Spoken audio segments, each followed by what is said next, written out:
দিনের সবথেকে বড় খবর, যে খবর জানার জন্য, যে প্রশ্নের উত্তর জানার জন্য সারা দেশের আজ নজর ছিল টেলিভিশনের পর্দায়। আরজি করে মহিলা চিকিৎসককে ধর্ষণ এবং খুনের ঘটনায় দোষী সাব্যস্ত এবং ধৃত একমাত্র সঞ্জয় রায়ের কি সাজা ঘোষণা করবে শিয়ালদা কোর্ট? তাকে কি ফাঁসির সাজা দেবে আদালত, নাকি যাবজ্জীবন কারাদণ্ডের সাজা শোনাবে আদালত? সেই নির্দেশ দুপুর 2:45 কিছু পরে জানানো হলো। সঞ্জয় রায়ের আমৃত্যু কারাদণ্ডের নির্দেশ দেওয়া হলো। কোর্টের মধ্যে কি হলো এবং এই সাজা সামনে আসার পর বাইরে কি প্রতিক্রিয়া এলো, পুরোটা সারমর্ম আকারে শুরুতেই আপনাদের দেখাবো। ফাঁসি নয়, আমৃত্যু কারাবাস। আরজিকর কাণ্ডে সঞ্জয়ের সাজা ঘোষণা করলো শিয়ালদা কোর্ট। দুপুর 2:45 নাগাদ এই সাজা ঘোষণা করেন শিয়ালদা কোর্টের বিচারক অনির্বাণ দাস। বিরলের মধ্যে বিরলতম অপরাধ নয়, সাজা শোনাতে গিয়ে মন্তব্য বিচারকের। সিবিআই এর তরফে টাইম এন্ড এগেইন বারবার বিরলের মধ্যে বিরলতম হিসাবে তুলে ধরা হয়েছিল, কিন্তু কোর্ট এই সিবিআই এর যুক্তি মানল না। বিরলের মধ্যে বিরলতম নয় বলে মনে করলো কোর্ট। অভয়ার পরিবারকে 17 লক্ষ টাকা আর্থিক সাহায্যের নির্দেশ সরকারকে। একেবারে এই নির্দেশ দেওয়া হয়েছে বিএনএস, ভারতীয় ন্যায় সংহিতায় যার সংস্থান রয়েছে, তারও উল্লেখ করেছেন বিচারক। বিরলের মধ্যে বিরলতম প্রমাণে ব্যর্থ হলো সিবিআই। প্রতিক্রিয়া নির্যাতিতার মায়ের। গতকাল আপনারা জানেন নির্যাতিতার পরিবারের তরফে সর্বোচ্চ শাস্তির আবেদন জানানো হয়েছিল, আর এই রায় সামনে আসার পর, সাজা সামনে আসার পর এই প্রতিক্রিয়া অভয়ার পরিবারের। বিচার হলো ন্যায় বিচার নয়। এটা বিরলের মধ্যে বিরলতম না হলে কোনটা? প্রশ্ন তুলছেন চিকিৎসকদের একটা বড় অংশ। সাজা সামনে আসার পর চিকিৎসক থেকে শুরু করে সাধারণ মানুষের একটা বড় অংশের মধ্যে হতাশা এবং ক্ষোভের জন্ম নিয়েছে। আমাদের হাতে থাকলে অনেক আগেই ফাঁসি হয়ে যেত, সঞ্জয়ের সাজা নিয়ে মন্তব্য মুখ্যমন্ত্রী মমতা বন্দ্যোপাধ্যায়ের। আপনারা জানেন প্রথমে তদন্ত করছিল কলকাতা পুলিশ, হাইকোর্টের নির্দেশে তদন্তভার যায় সিবিআই এর হাতে। আজকে যখন সাজা সামনে এলো তখন এই মন্তব্য মুখ্যমন্ত্রী মমতা বন্দ্যোপাধ্যায়ের। কিন্তু শুরুতে আপনাদের এটা দেখাতে চাইবো, আজকে যে শুনানি পর্ব হলো, আজকে যে রায় ঘোষণা, সাজা ঘোষণা হলো, তার দুটো পর্ব হয়েছে। শুরুতে 12টার কিছু পরে বিচারক বসেন এবং তারপর তিনি এজলাসে আনতে বলেন সঞ্জয় রায়কে। প্রত্যেকের বক্তব্য শোনা হয়। দুপুর 2:45 পর সাজা ঘোষণা হয়। আমাদের দুই প্রতিনিধি সরাসরি এই খবর আরো বিস্তারিতভাবে আপনাদের জন্য তুলে ধরবেন। রয়েছেন সৌভিক মজুমদার এবং আমাদের সঙ্গে রয়েছেন আবির দত্ত। আমি এইটা তোমার থেকে জানতে চাইবো সৌভিক, দুপুর 2:45 নাগাদ যখন বিচারক আবার কোর্টরুমে প্রবেশ করলেন, সঞ্জয় রায়কে এজলাসে আনতে নির্দেশ দিলেন, তারপর কি হলো?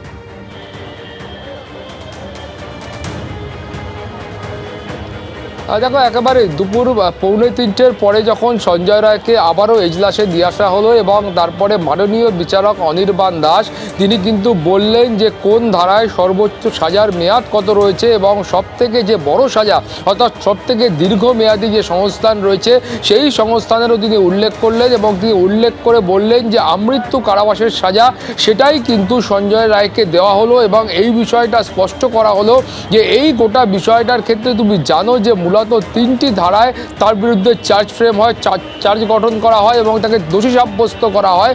এবং সেক্ষেত্রে বলা হয়েছে যে এই মামলাগুলির ক্ষেত্রে যে 3টি ধারা নিয়ে আসা হয়েছিল, প্রথমত 64 এবং তারপরে 66 এবং তারপর 103-এর 1, ফলে এই 3টি ধারা সম্মিলিতভাবে সর্বোচ্চ সাজার যে মেয়াদ হয় সেটা কিন্তু আমৃত্যু কারাবাস এবং সেই দণ্ডেই সঞ্জয় রায়কে দণ্ডিত করা হলো বলে মাননীয় বিচারক অনির্বাণ দাস তিনি কিন্তু তার মত প্রকাশ করেন।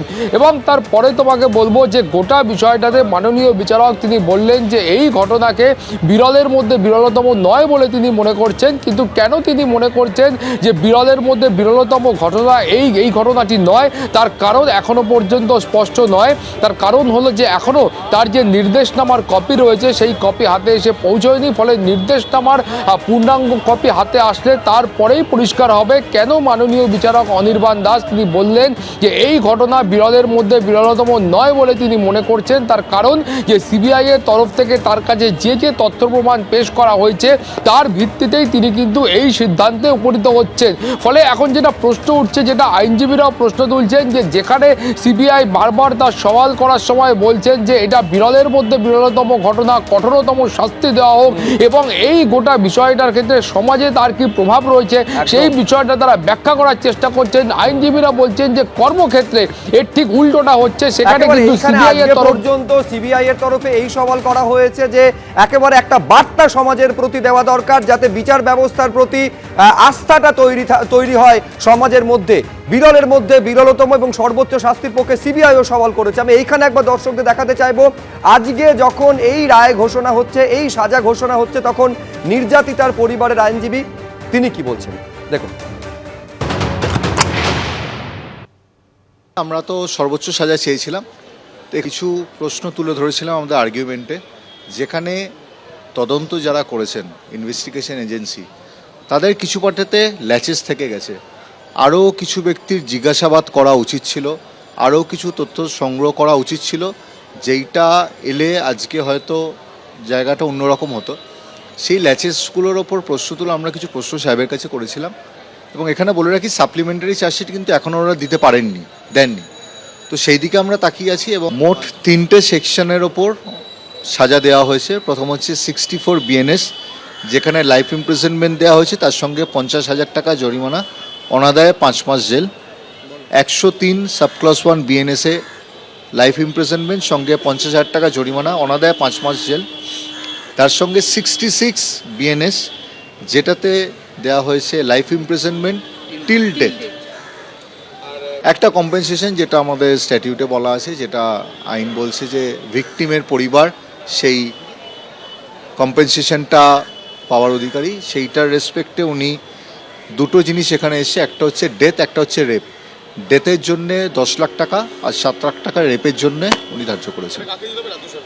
রাজ্য সরকারকে দিতে, স্টেটকে, রাষ্ট্রকে দিতে হবে, এটা স্টেটকে দিতে হবে।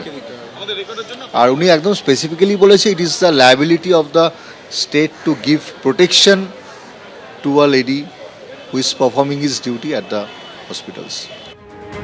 আমাদের আরেক প্রতিনিধি আবির দত্তর সঙ্গে এবার সরাসরি কথা বলবো। আমার দর্শকদেরও মনে থাকবে নিশ্চয়ই আবির, যখন ক্লোজিং সাবমিশন সিবিআই এর তরফে করা হচ্ছে, তখনও পর্যন্ত বলা হয়েছিল বিরলের মধ্যে বিরলতম অপরাধ, সর্বোচ্চ শাস্তির সওয়াল। আজও যেটা করা হলো, কিন্তু তারপর আজকে প্রশ্ন উঠবে, যেটা সাবমিশনে বলা হচ্ছে, প্রেয়ার করা হচ্ছে, সেটা কোর্টকে কেন কনভিন্স করাতে পারলো না সিবিআই?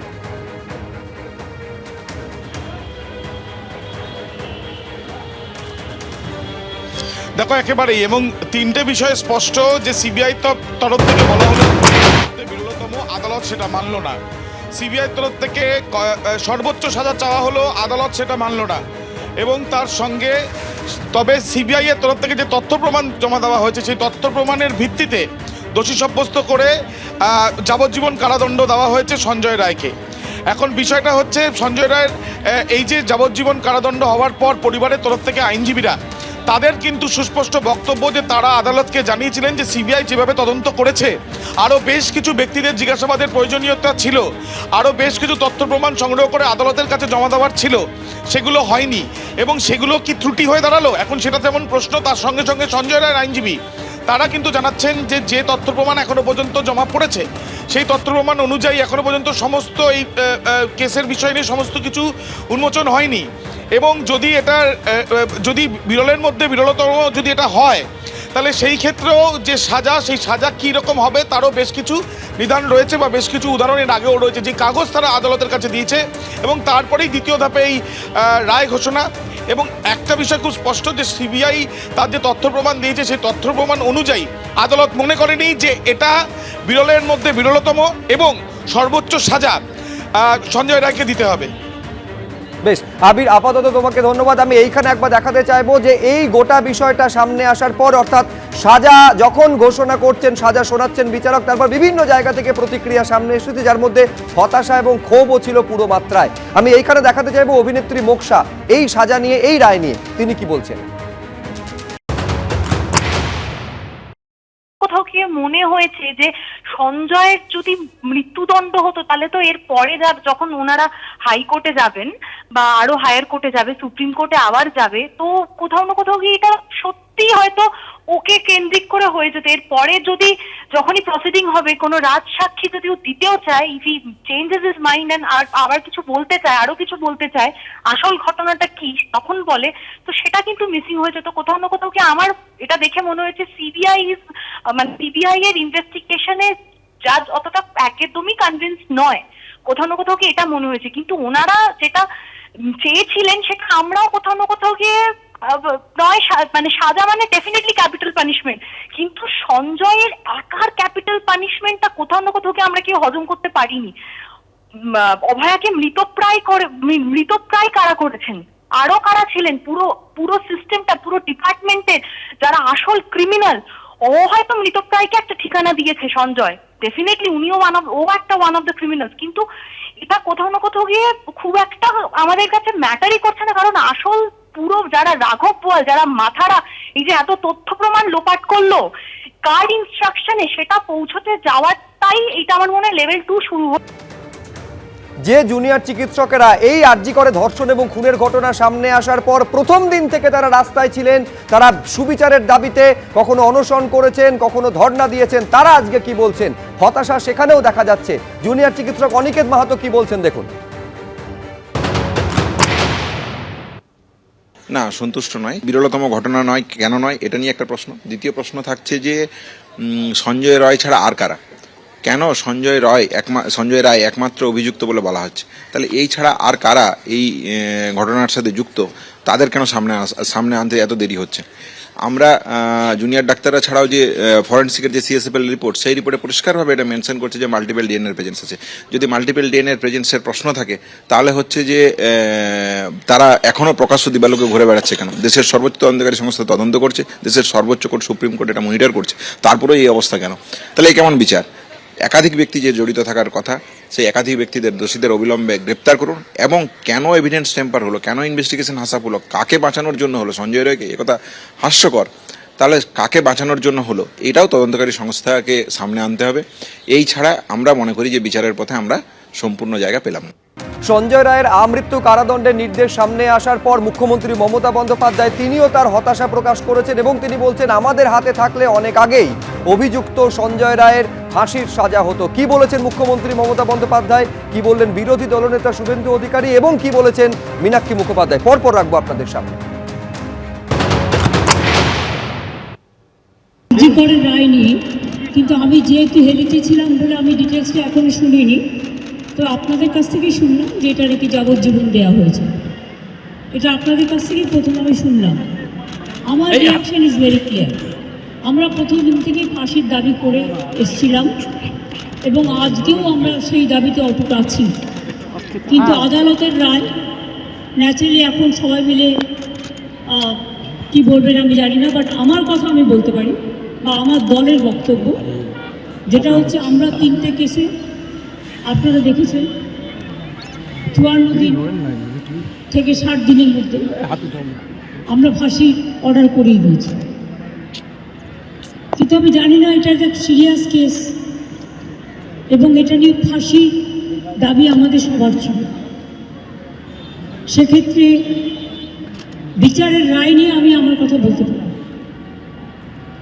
আমরা এটাই বলেছিলাম আমাদের হাতে এই কেসটা থাকলে আমরা কিন্তু অনেক দিন আগেই ফাঁসির অর্ডার দিয়ে দিতে পারতাম, ফাঁসির অর্ডার করে দিতে পারতাম।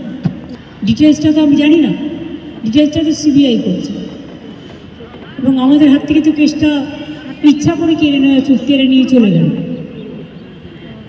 আমরা তো বলেছিলাম আমরা যদি করতে না পারি তাহলে আপনারা সিবিআই কিন্তু আমার কোনো আপত্তি নেই, কারণ আমরা চাই বিচার হোক। এই নরক বিচারদের চরমতম শাস্তি হওয়া উচিত। 30টা পয়েন্ট বলেছে যাতে আরো অনেকে যুক্ত থাকার সম্ভাবনা সিবিআই ওপেন রেখেছে চার্জশিটে। কিন্তু সিবিআইটা বিষয় নয়, বিষয়টা হচ্ছে বিচারপতির হাতে যে ক্ষমতা ছিল তাতে তিনি ক্যাপিটাল পানিশমেন্ট চার্জ ফ্রেম করেছিলেন শনিবার। তার দুটো জিনিস ছিল, একটা হচ্ছে তিনি তাকে মৃত্যুদণ্ড দিতে পারতেন অথবা যাবজ্জীবন। তিনি যাবজ্জীবন কারাদণ্ড দিয়েছেন, সেটা তার এখতিয়ার, আমি সেটা নিয়ে প্রশ্ন করছি না। তো আমি বলি সমাজ, জনগণ, পরিবার কেউ এই রায়ে খুশি নয়, আমি ব্যক্তিগতভাবে খুশি নয়। এই রকম যে এদের জীবজন্তুর সঙ্গে তুলনা করাও মুশকিল, এসব লোককে ক্ষুধার্ত নেকড়ের সামনে ছেড়ে দেওয়া উচিত। ঠিক আছে, হায়ার কোর্টে পরিবার যাবে, আমরা সাথে আছি।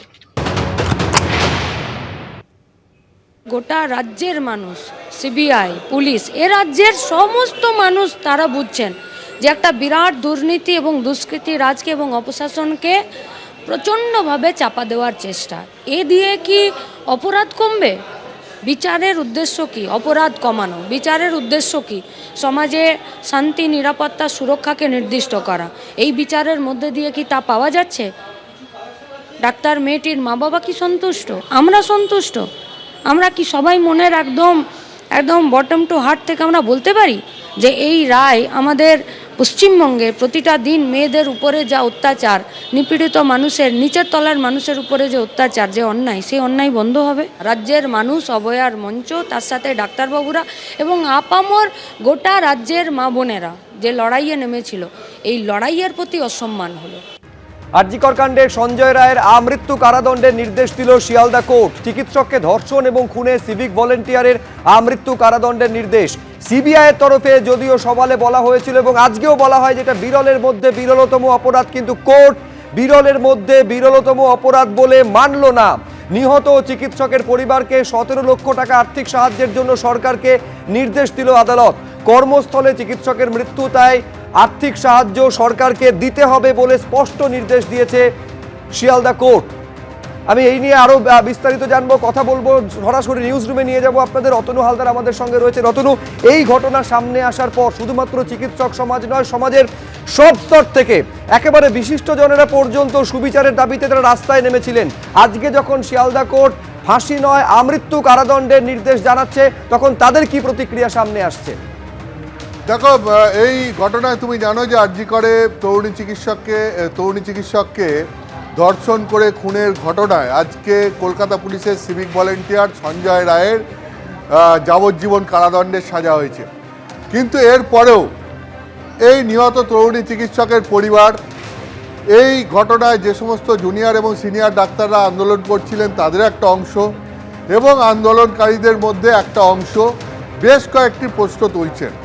প্রশ্ন কি? মূলত তাদের অসন্তোষের জায়গা হচ্ছে দুটো। এক, যে এইটা কেন rarest of the rarest crime হবে না, কেন এতে বিচারক সর্বোচ্চ সাজা দেবেন না। এক।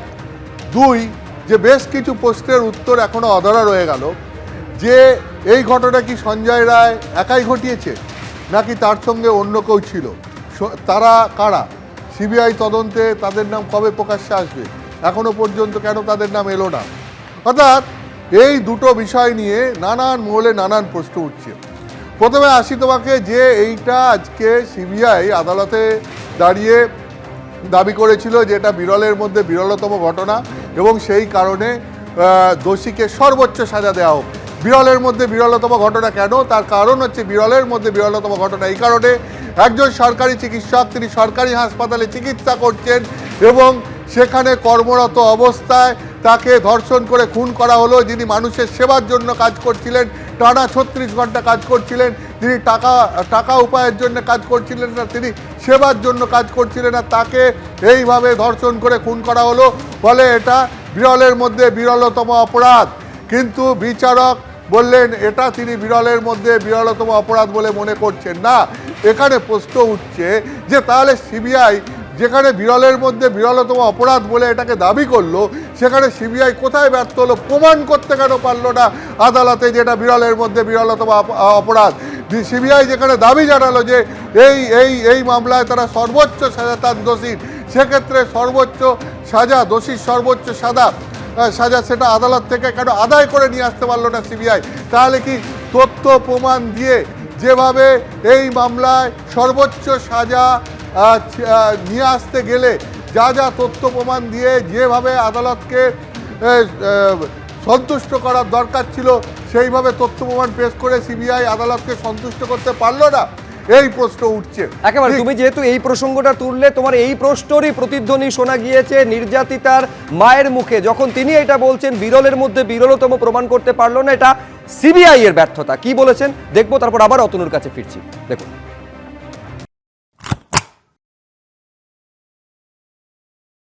আমরা চেয়েছিলাম প্রকৃত দোষীরা ধরা পড়ুক, তারপরে সব অপরাধীর সাজা। না বিচার পাইনি এবং বিচার পাওয়ার যে প্ল্যাটফর্ম তৈরি করে দিচ্ছেন জজ। এই যে আজকে জাজ বললেন যে এটা রেয়ার কেস, আমি মনে করছি না, কিন্তু আমি মনে করছি এটা রেয়ার কেস। কারণ আমার মেয়ে একটা হসপিটালে সরকারি হসপিটালে কর্মরত অবস্থায় ছিল। সিবিআই প্রমাণ করতে পারলো না যে এটা রেয়ার কেস। সিবিআই এর ব্যর্থতা। আমরা ক্ষতিপূরণ, আমার ক্ষতি কেউ পূরণ করতে পারবে না। এটা ভগবান আমাকে একটা ডায়মন্ড দিয়েছিল, সেটা আমি হারিয়ে ফেলেছি। সেটা কি কেউ পূরণ করতে পারে? সমাজ আমাকে চোখে আঙুল দিয়ে দেখিয়ে দিয়েছে শুধু সন্তানের মেধা থাকলে হবে না, বাবা মাকে প্রভাবশালীও হতে হবে। আমরা সঞ্জয় রায়ের যেটা জজ ভালো মনে করেছেন সেটা দিয়েছেন, আমরা ওর কিছুই চাইনি। ও একা আমার মেয়েকে খুন করেনি, এটা আমি মনে করি। প্রথম দিনও মনে করেছিলাম, এখনো মনে। আমি আবারও নিউজ রুমে অতনু হালদারের কাছে চলে যাব। অতনু, এই প্রশ্নটা তো সঙ্গত কারণে বারে বারে উঠেছে। রক্ষক যখন ভক্ষকের ভূমিকা পালন করে তখন দেখা গেছে সেটাকে কোর্ট এবং যারা তদন্তকারী সংস্থা তারা প্রমাণ করে যে এটা rarest of the rare case এবং তারপর ফাঁসির সাজা হয়েছে, তার দৃষ্টান্ত আমাদের সামনে রয়েছে। এই প্রশ্ন এক্ষেত্রেও সঙ্গত কারণে উঠছে, সেইটা এই কেসের ক্ষেত্রে কেন হলো না? হ্যাঁ দেখো, একবারেই তোমার নিশ্চয়ই মনে আছে যে 1990 সালের মার্চ মাসে ভবানীপুরের পদ্মপুকুরে বউবাজারের একটি স্কুলের এক ছাত্রী, তাকে তার বাড়ির মধ্যে সেই বাড়িরই সিকিউরিটি গার্ড, যার নাম ছিল ধনঞ্জয় চট্টোপাধ্যায়, ধর্ষণ করে খুন করেছিল। এবং তারপর সেই ঘটনায় ধনঞ্জয় চট্টোপাধ্যায়ের নিম্ন আদালত থেকে একদম সুপ্রিম কোর্ট অবধি সমস্ত জায়গায় তাকে ফাঁসির সাজা শোনানো হয়। এবং তারপর 2004 সালের 14ই আগস্ট আলিপুর সেন্ট্রাল জেলে ওই ধনঞ্জয় চট্টোপাধ্যায়ের ফাঁসি হয়েছিল। তার কারণ কি? ধনঞ্জয় চট্টোপাধ্যায় একজন নিরাপত্তা রক্ষী ছিল, তার কাজ ছিল একজন নিরাপত্তা রক্ষী হিসাবে তার সেই বাড়িতে যারা থাকে তাদেরকে নিরাপত্তা দেওয়া। তার জায়গায় সেই ধনঞ্জয় চট্টোপাধ্যায় ওই বাড়িরই এক কিশোরীকে ধর্ষণ করে খুন করেছিল, অর্থাৎ রক্ষক ভক্ষকের ভূমিকা পালন করেছিল। এবং সেই কারণে তাকে তখন ফাঁসির সাজা দেওয়া হয়েছিল, এবং যেটা 2004 সালের 14ই আগস্ট কার্যকর হয়েছিল আলিপুর সেন্ট্রাল জেলে।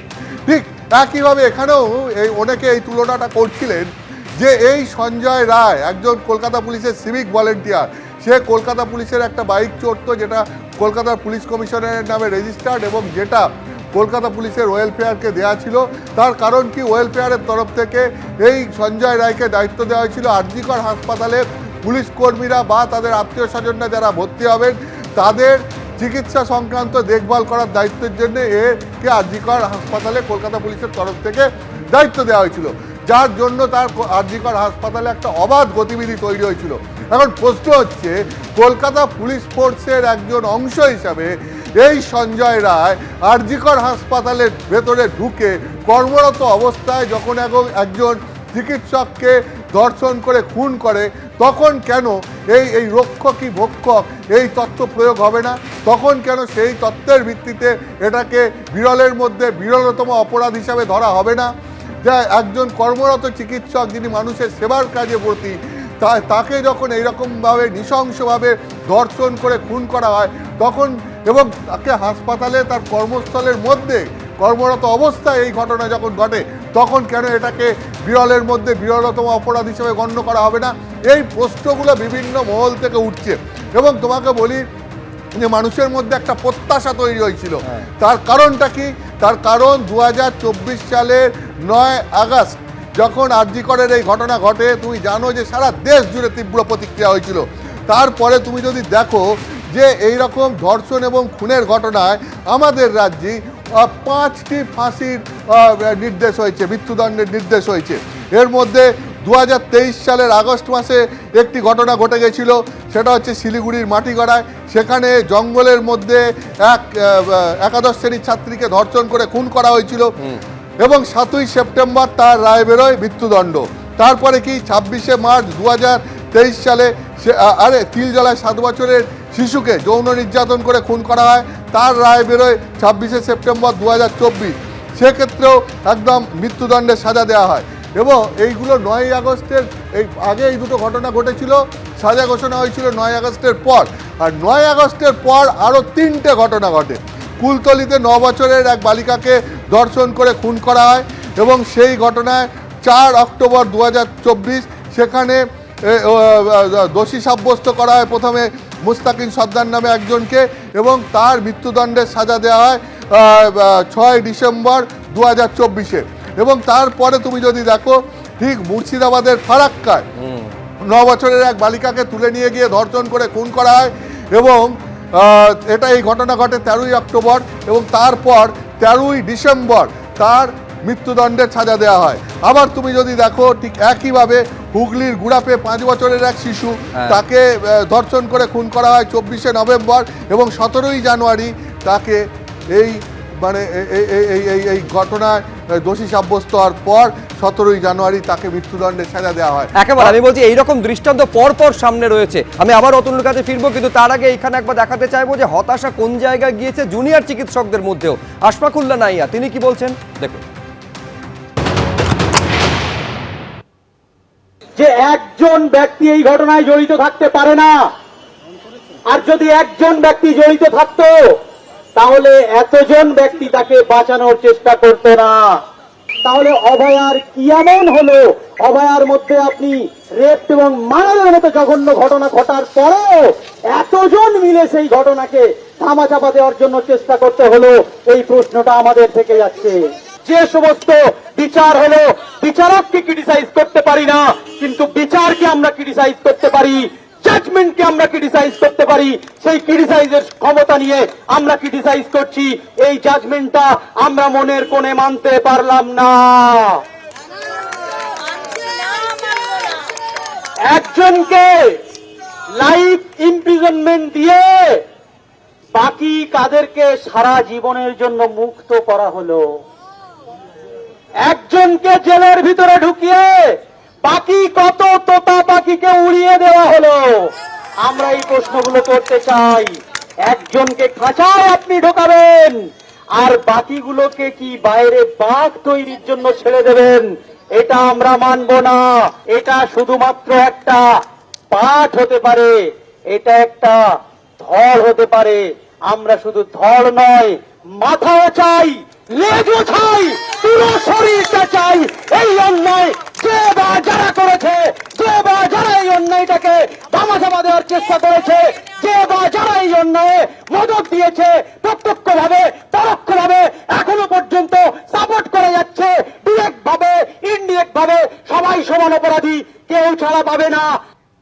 অতনু এইটা একটা বড় কারণ যে এতগুলো দৃষ্টান্ত যা পরপর তুমি উল্লেখ করলে থাকা সত্ত্বেও কেন এক্ষেত্রে ধর্ষণ এবং খুনের ঘটনা, নৃশংস ঘটনা হওয়া সত্ত্বেও ফাঁসির সাজা হলো না, সেই ক্ষোভ ধরা পড়ছে।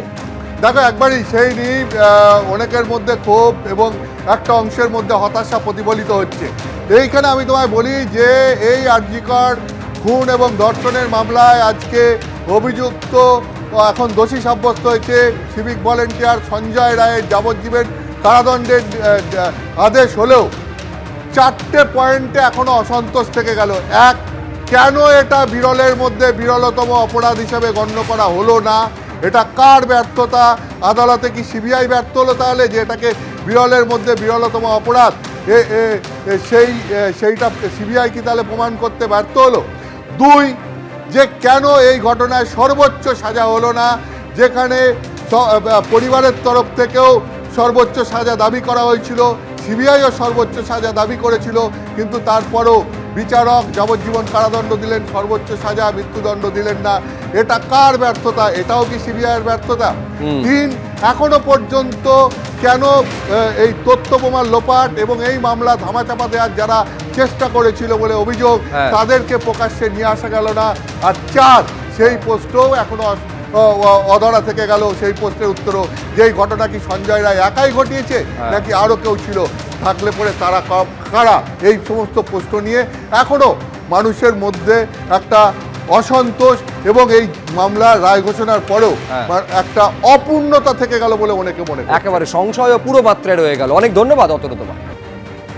বাসন্তীতে 8ম শ্রেণীর ছাত্রীকে ধর্ষণ করে খুনের অভিযোগ। 12 দিন ধরে নিখোঁজ ছাত্রীর দেহ উদ্ধার হয়েছে এলাকাতেই। মাঠের মধ্যেই দেহ পুঁতে রাখা ছিল বলে দাবি করছেন স্থানীয়রা। হিন্দল দে আমাদের প্রতিনিধি আরো বিস্তারিত এই নিয়ে বলতে পারবেন। হিন্দল, একেবারেই দেখো এই অভিযোগই করছে সেই ছাত্রীর পরিবার, এবং সেই ছাত্রীর পরিবার যেটা বলছে এবং স্থানীয় সূত্রে জানা যাচ্ছে সেই ছাত্রীর বিবস্ত্র দেহ কিন্তু উদ্ধার হয় এবং মাঠের মধ্যে কত অবস্থায় উদ্ধার করে স্থানীয়রাই। এবং এই ছাত্রীকে কিন্তু গত 12 দিন ধরে খুঁজে পাওয়া যাচ্ছিল না, নিখোঁজ ছিল। স্থানীয় এক যুবক তাকে বাড়ি থেকে ডেকে নিয়ে গিয়েছিল 12 দিন আগে, তারপর থেকেই সে নিখোঁজ ছিল। এবং বাসন্তী থানার অন্তর্গত উত্তর চুনাখালী এলাকার এই ঘটনা। বাসন্তী থানায় 12 দিন আগে মিসিং ডায়েরি হয়, তার পরবর্তীতে ক্ষেত্রে কিন্তু পুলিশ তখনও পর্যন্ত তাকে খুঁজে পায়নি, উদ্ধার করতে পারেনি।